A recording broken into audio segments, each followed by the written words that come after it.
खबर जैसलमेर से है। जैसलमेर के मोहनगढ़ से मिल रही है बहुत बड़ी खबर, जहां पर देर रात जमीन से पानी निकलना बंद हो गया है। रात 11 बजे से लेकर 10 बजे तक के बीच में पानी बंद होने की खबर है। करीब 48 घंटे तक यहां से लगातार पानी निकलता रहा और जिस अंदाज में निकला वो देखते ही देखते वायरल हो गया। ट्यूबवेल की खुदाई के दौरान ही यहां से पानी का फव्वारा फूट पड़ा। यहां दरअसल बोरवेल का काम चल रहा था, यानी कि बोरवेल में खुदाई चल रही थी। ट्यूबवेल का काम यहां पर करवाना था ये जो शख्स था, और इसीलिए यहां पर भारी भरकम मशीन भी मौजूद थी, ट्रक मौजूद था। और ऐसे में जैसे जैसे गड्ढा आगे बढ़ता रहा वैसे वैसे जब गहराई तक ये गड्ढा पहुंचा तो यहाँ से पानी का फव्वारा छूट पड़ा। और जो तस्वीरें हैं वो आपके सामने हैं। पानी निकलते निकलते यहाँ तालाब जैसी स्थिति हो गई। नौबत यहाँ तक आ गई कि प्रशासन को कहना पड़ा कि आसपास जो मकान है वो खाली कर दें, कहीं पानी इसी स्पीड से बढ़ता रहे। अब जानकारी है कि कल रात 10 से 11 बजे के बीच में ये पानी निकलना बंद हो गया है। जैसलमेर के मोहनगढ़ में ये सवाल बना हुआ था कि पानी कहाँ से निकल रहा है, कैसे निकल रहा है, क्या ये किसी गैस का प्रेशर है। भूवैज्ञानिक इसको लेकर जांच करने की बात कर रहे थे। तमाम तरह की अटकलें थीं, लेकिन अटकलों पर विराम अभी पानी रुकने के बाद लग गया है। लेकिन पानी इतने दिन तक यानी कि 48 घंटे तक कैसे निकलता रहा, ये अभी भी सवाल है। प्रशांत यादव इस खबर को लेकर ज़्यादा अपडेट के साथ जुड़ गए हैं। ये न्यूज़ संवाददाता प्रशांत, रात 10 से 11 बजे के बीच का वक्त है जब पानी निकलना बंद हो गया, लेकिन करीब 48 घंटे तक ये पानी निकला। पानी कैसे निकला? पानी अगर इतनी ज़्यादा तादाद में निकला है तो कैसे तालाब जैसी स्थिति बन गई है? सब कुछ अपडेट में बताइए। अभी लोग क्या कह रहे हैं, प्रशासनिक अधिकारी क्या कह रहे हैं? जी बिल्कुल, देखिए सबसे बड़ी अपडेट ये है कि अब जो पानी वहां पर बह रहा था, जो कहे कि इतनी बड़ी संख्या में जो पानी का फव्वारा निकल रहा था वो थम चुका है। तो बड़ी जो आसपास के लोग हैं, वहां के जो प्रशासनिक अधिकारी है, उनको एक बार के लिए कहे कि बड़ी राहत मिली है। अगर बात करें कि पानी कहां से निकला तो बताया जा रहा है, ऐसा अनुमान लगाया जा रहा है कि ये कोई सैंडस्टोन फार्मेसी का पानी बताया जा रहा है, जिसको भूजल में भंडारण किया हुआ है। क्योंकि जो पानी निकला है उस पानी में स्लाइम है, यानी पानी के साथ एक वाइट कलर की सैंड भी बाहर आ रही है। तो कहे कि पानी का बहाव भी देखा गया है और इससे यह अंदाजा लगाया जा रहा है कि कहीं जो ये है कि भूजल में भंडारण एक सैंडस्टोन का ये पानी बताया जा रहा है। मगर फिलहाल के लिए कहे कि एक बड़ी राहत की खबर यह है कि करीबन जो 500 मीटर के एरिया खाली करवाया गया था, एक तालाब जैसी स्थिति बन गई थी। बड़े बहाव में गैस और पानी का जो है एक बौछार, एक फव्वारा जमीन में से निकल रहा था, उस पर अब रोक लग गई है, उसको बंद कर दिया गया है। हालांकि जो है प्रशासनिक अधिकारी हो या फिर मोहनगढ़ के तहसीलदार हो या अन्य अधिकारी हो, उन्होंने जो है अन्य जगहों का यानी ओएनजीसी के अधिकारियों को भी सूचना दी थी, उनसे मदद की गुहार लगाई थी। वो मौके पर पहुंचे थे और उसके बाद उन्होंने जो जमीन में से गैस निकल रही थी उसका भी निरीक्षण किया था। तो उन्होंने इस बात को साफ कर दिया था कि ये जो पानी के साथ गैस बाहर आ रही है, जिसका बहाव हो रहा है, वो किसी प्रकार की कोई जहरीली गैस नहीं है। मगर कहें कि पानी का इस तरीके से जो है फव्वारा निकलना और करीबन 48 घंटे, जिस तरीके से आपने कहा कि लगातार एक ही रफ्तार में करीबन 10 मीटर ऊंची जो है यहाँ पर ये फव्वारा, ये बौछार निकली जमीन में से, तो कहे स्थिति चिंताजनक हो गई और लोगों को वहां से आसपास से खाली करवाया गया। जी, अब ऐसे में आसपास से लोगों को हटाया गया, एहतियातन ये कदम उठाए गए, और अब जिस तरीके से 48 घंटे तक पानी निकला, ये लोगों के लिए बड़े संशय की स्थिति लगने लगी। हालांकि प्रशांत उसको लेकर कुछ इंडिकेशंस दे रहे हैं कि पानी कैसे और क्यों निकला होगा। अभी किसी तरह का कोई खतरा तो नहीं प्रशांत? क्या जिन लोगों से कहा गया था कि आसपास से घर खाली कर दीजिए, क्या उन्हें वापस कहा गया है कि अब आराम से आप रह सकते हैं, कोई खतरा नहीं? नहीं बिल्कुल, देखिए जिस तरीके से मैंने बताया, क्योंकि ये एक बड़ा विषय है, इसकी जांच होना अभी बाकी है कि पानी कहां से निकला। तो कहे कि हालांकि पानी को तो रोक दिया गया है, 8 से 10 फीट ऊंचाई तक जो पानी फव्वारे के साथ बह रहा था, एक तालाब जैसी आसपास के जगहों पर स्थिति बनने लगी थी। तो ऐसे में इसकी प्रशांत, जांच होना। आपने कहा पानी रोका गया है, वो रोका गया है या खुद रुका है, ये बताइए। जी बिल्कुल, देखिए अभी जो सूचना बताई जा रही है वो बताया जा रहा है कि पानी को रोका गया है। तो ये इसकी जांच होना बाकी है कि किस तरीके से ये पानी निकला था, क्योंकि अभी सिर्फ अनुमान लगाया जा रहा है। तो कहे कि जो अधिकारी है वो मौके पर मौजूद है, इसकी जांच होना बाकी है कि इतने भारी प्रेशर के साथ ये पानी कहाँ से निकला और रात्रि के मध्य रात्रि के बीच में ये पानी बंद होने की जो है जानकारी मिल रही है। अब किस तरीके से इसको बंद किया गया है या फिर क्या कुछ मामला है, इसकी पूरी जांच होना अभी बाकी है। तो ठीक है किसी भी आसपास के प्रशांत, क्षेत्र एक को एक पानी काम कीजिए, जो जो लोग अभी अभी हमारे साथ में जुड़े हुए हैं उनके लिए वो जानकारी जरा रिपीट कीजिए, क्योंकि एक तरफ तो पानी की तस्वीरें हम दिखा रहे हैं और ये पानी ऐसा नहीं था कि नॉर्मल पानी था, हाँ कुछ सीमेंटेड सा था, कुछ व्हाइट पाउडर जैसा मिला था। तो ये पानी जो अभी तक का अनुमान है कैसा बताया जा रहा है, ये जरा एक बार दोहरा दीजिए दर्शकों के लिए। जी बिल्कुल, देखिए क्योंकि जो भूगर्भ के भूवैज्ञानिक हैं, उनकी भाषा में अगर माना जाए तो उन्होंने ये बताया कि भूगर्भ में जो सैंडस्टोन में कोई ये दबे, भूजल भंडारण के पंचर होने से ये पानी एक साथ उछाल के साथ बाहर आया है, जिसके कारण इसका प्रेशर इतना है कि 8 से 10 फीट की ऊंचाई तक ये पानी बाहर निकला है। तो कहे कि ये ट्रेजरी सैंडस्टोन फॉर्मेशन के कारण है, या फिर कहे कि भू भंडारण में ये पानी को स्टोर किया गया था, जिसके कारण ये पानी इस तरीके से अब ये तेजी से है बाहर आया। कैसे और कैसे यहाँ पर पानी निकलना शुरू हुआ। आप रहिए प्रशांत मेरे साथ में कुछ खास मेहमान भी जुड़ गए हैं, इसको लेकर बात हम करेंगे। MS राठौड़ मेरे साथ में है, डायरेक्टर हैं पर्यावरण अध्ययन केंद्र के। साथ ही धूमन सिंह जी मेरे साथ में हैं, डिप्टी चेयरमैन है सरस्वती हेरिटेज बोर्ड से। आप दोनों का ही इंडिया न्यूज पर स्वागत। MS राठौड़ जी, जिस तरीके से ये घटना हमने देखी, वाकई ये चकित कर देने वाली घटना थी। आसपास के लोग क्या, देश भर में ये तस्वीरें वायरल होने लगी, लोग पूछने लगे कि वो क्या रीजन है जिसकी वजह से यूं पानी का फुव्वारा छूटा। हालांकि अपडेट ये है कि बीती रात ये पानी बंद हो गया है, लेकिन रीजन आपको क्या समझ में आता है? MS राठौड़ जी।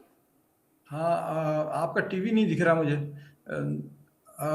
असली में ये कोई आश्चर्यजनक बात नहीं है। ऐसे देश में कई जगह ऐसे हुआ है और भी जैसलमेर में हो सकता है, क्योंकि जो ये भूभाग है उसको सरस्वती का बरीड चैनल है। तो यहाँ पर जगह जगह ऐसे पॉकेट मिल सकते हैं जहाँ अगर आप डीप में जाएंगे तो इस तरह की घटनाएं हो सकती हैं। और अगर देखा जाए तो जो बाड़मेर में जब वो मेला लगता है और वहाँ पर जो जमीन में आवाजें आती है वो और उसको कहते हैं कि घोड़े दौड़ रहे हैं, तो वो एक्चुअली में वो सरस्वती की जो रिवर बेड है, पैलियो चैनल है, वो जब एक्टिवेट होता है तो उस तरह की आवाजें आती है। तो वहाँ पानी मिलना कोई आश्चर्यजनक बात नहीं है। और उसके साथ क्योंकि ये हजारों साल का पड़ा हुआ पानी है तो उसके साथ में जो गैस निकलना वो भी स्वाभाविक है, उस प्रेशर से ही वो बाहर आया है। और दूसरा कारण ये भी हो सकता है कि अब इंदिरा गांधी कैनाल से अभी कई अद्भुत चीजें देखने को मिल रही है। जैसे फलोदी के पास में ग्राउंड वाटर ऊपर आ रहा है, रिचार्ज हो रहा है। उसका कारण अभी क्योंकि नीचे जो हार्ड रॉक है और एक पूरी बीकानेर से लेके और बाड़मेर तक कह सकते हैं आप, या जैसलमेर तक, जो एक परत है जिसके नीचे पानी नहीं जाता है और उससे नीचे पहले खारा पानी है और उसके नीचे फिर पैलियो चैनल है। तो वो काफी डीप है। तो जहां आपको ऐसा पॉकेट मिलेगा वहां पानी आना स्वाभाविक है, कोई आश्चर्यजनक बात नहीं है।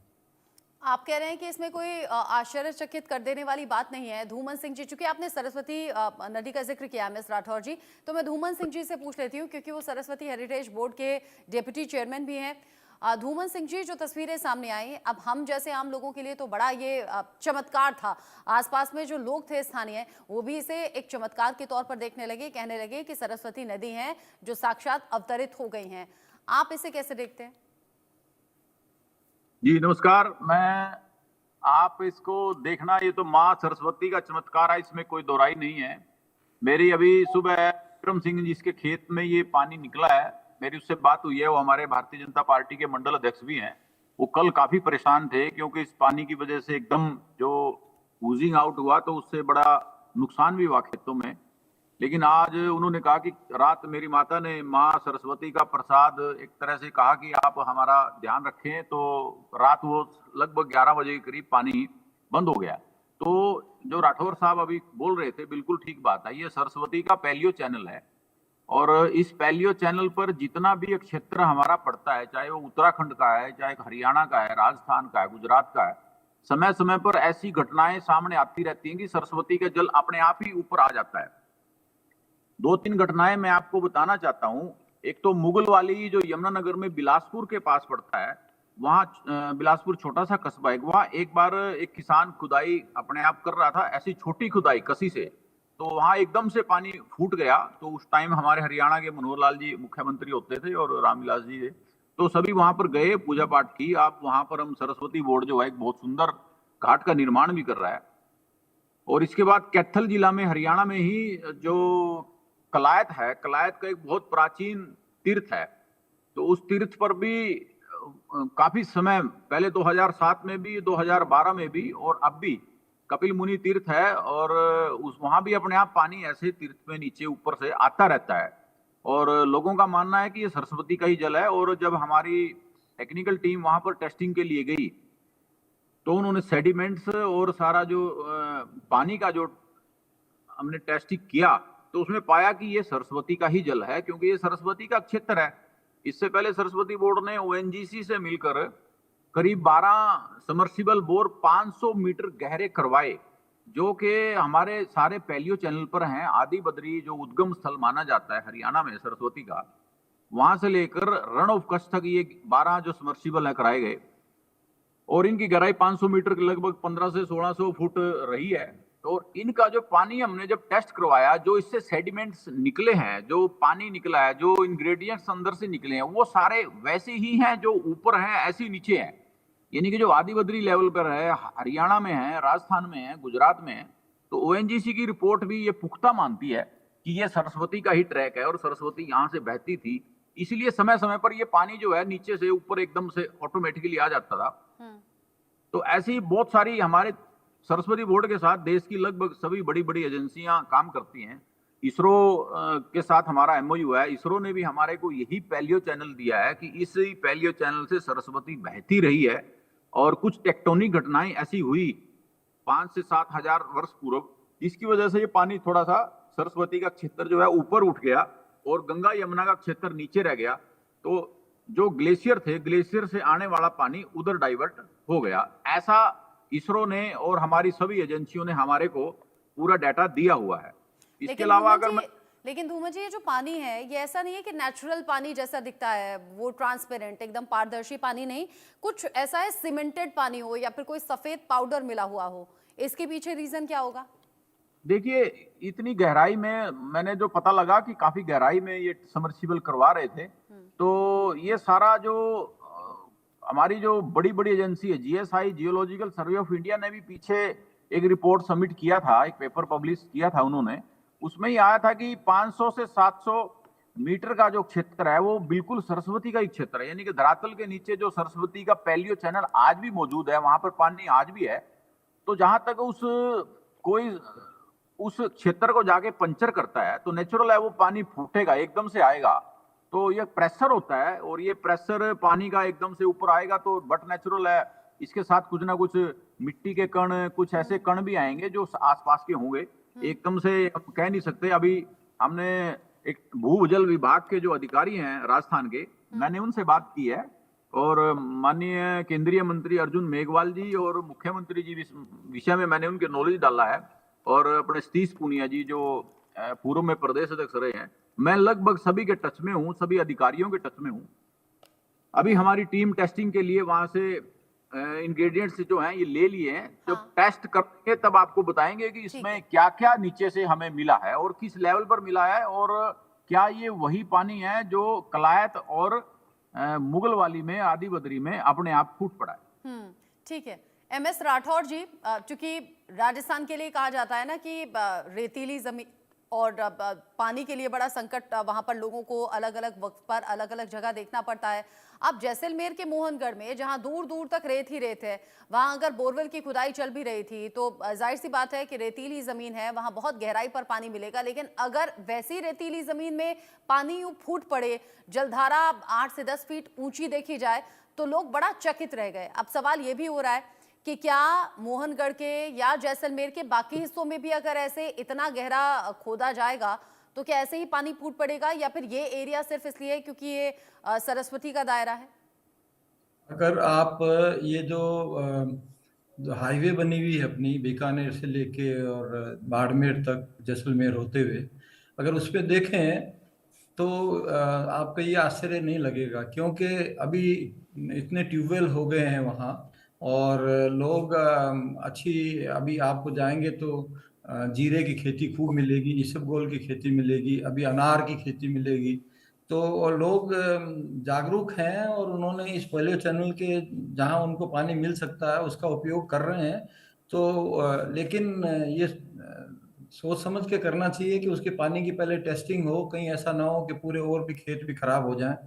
तो जहां पॉकेट्स में किस तरह का पानी है उसकी गुणवत्ता देख के ही उसका उपयोग करें, अन्यथा प्रॉब्लम आ सकती है। लेकिन इस पूरे क्षेत्र में ऐसी कोई बड़ी चमत्कारिक चीज नहीं है, सबको पता है सरस्वती नदी का पेन्यू चैनल है। तो जहां मिल सके उसका उपयोग करें, लेकिन इसका दोहन नहीं करना चाहिए, क्योंकि जब आप इसका दोहन करेंगे तो एक वैक्यूम क्रिएट होगा। और जियोलॉजिकल फॉर्मेशन में क्या हो सकता है, कई बार ऐसा कहा गया है कि ग्राउंड वाटर को अगर आप जैसे बैंकॉक की बात करें, वहां ग्राउंड वाटर ओवर एक्सप्लॉइट किया तो ऐसा हुआ कि पूरा शहर ही 1 मीटर बैठ गया ना। तो ये जरूरी है कि आपको ये सोचना कि उस एरिया में आपको एक्सप्लॉइट करना है तो जी। साइंटिस्टों की राय लेनी चाहिए कि आपको ये पानी निकालना चाहिए नहीं निकालना चाहिए, इसका भूकंप से कोई संबंध होगा, आगे टेक्टोनिक मूवमेंट में हाँ, उसमें कुछ अब हो जब ये सकता है, घटना कुछ घटी है तब तो प्रेशर। बिल्कुल यहाँ एक्सपर्ट्स की राय लेनी जरूरी हो जाती है। प्रशांत, मुझे इन शॉर्ट बताइएगा, जब ये गड्ढा खोदा जा रहा था वहां पर भारी भरकम मशीन थी, ट्रक था, कहा जा रहा था कि गड्ढा इतना गहरा था और इतना चौड़ा हो गया कि उसमें सब कुछ समा गया।